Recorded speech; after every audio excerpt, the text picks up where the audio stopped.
The first member of President Trump's White House has been charged with and pleaded guilty to a crime stemming from interactions with Russia. And depending upon whom you ask, Michael Flynn's plea deal either signals doom for the Trump administration or is a good sign about the lack of a case being pieced together by special counsel Robert S. Mueller III. Mostly, though, the plea deal leaves plenty of big, open questions that will determine which side of that debate is right. Below are 4 of them. 1. What does Flynn even know? There is no question more central to this debate, and, right now, to the entire Russia investigation.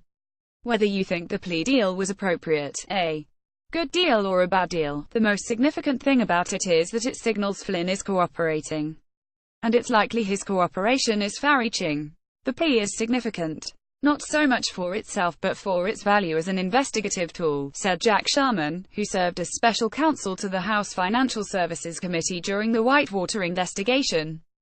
President Clinton. The special counsel now has an ally who understands that he will only get a benefit if he cooperates with the investigation and that the meaning of cooperation is entirely within the control of the prosecutors.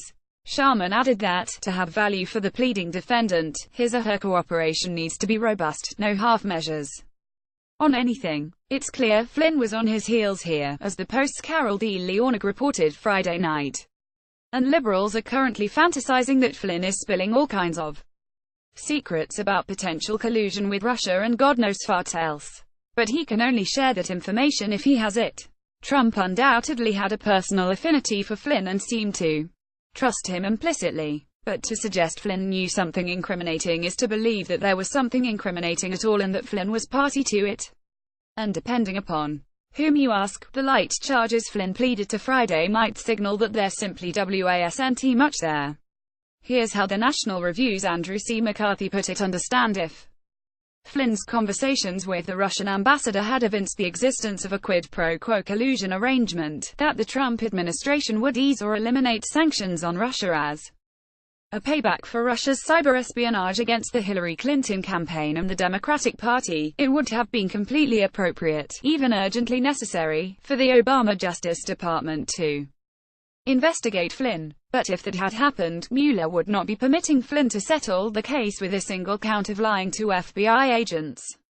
Instead, we would be looking at major conspiracy indictment, and Flynn would be made to plead to far more serious offenses if he wanted a deal, cooperation in exchange for sentencing leniency.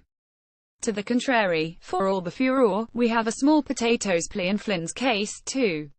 Why did Flynn lie? McCarthy's argument absorbed, it still begs the question: why did Flynn feel the need to misrepresent his conversations with the Russian ambassador? Generally, when talking to the FBI, you'll want to be extremely careful about what you say, for fear of exactly the kind of pickle in which Flynn finds himself.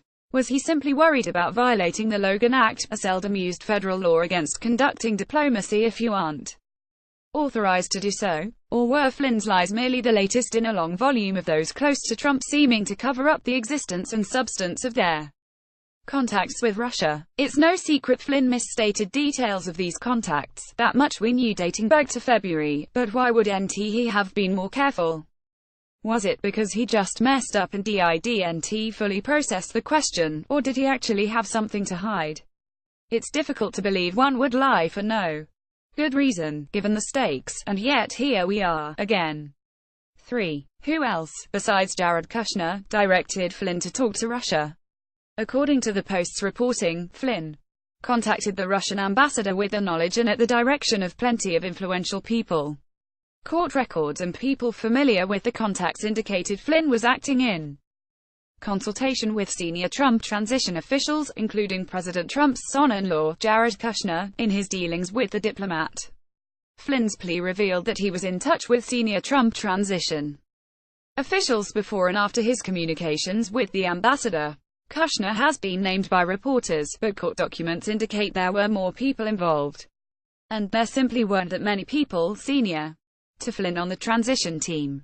The biggest question of all would seem to be whether one of the officials is President Trump himself. 4. Why did Flynn direct Russia not to respond to U.S. sanctions?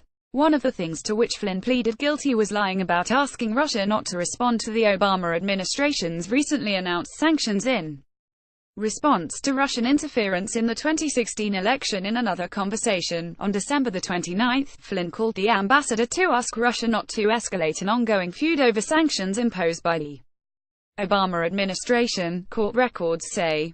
The ambassador later called back and said Russia had chosen not to retaliate. The records say there is plenty left out about these conversations. Perhaps the biggest is why Flynn argued that Russia should de-escalate the feud over sanctions and why Russia granted his request. Did he simply make a suggestion and not explain why?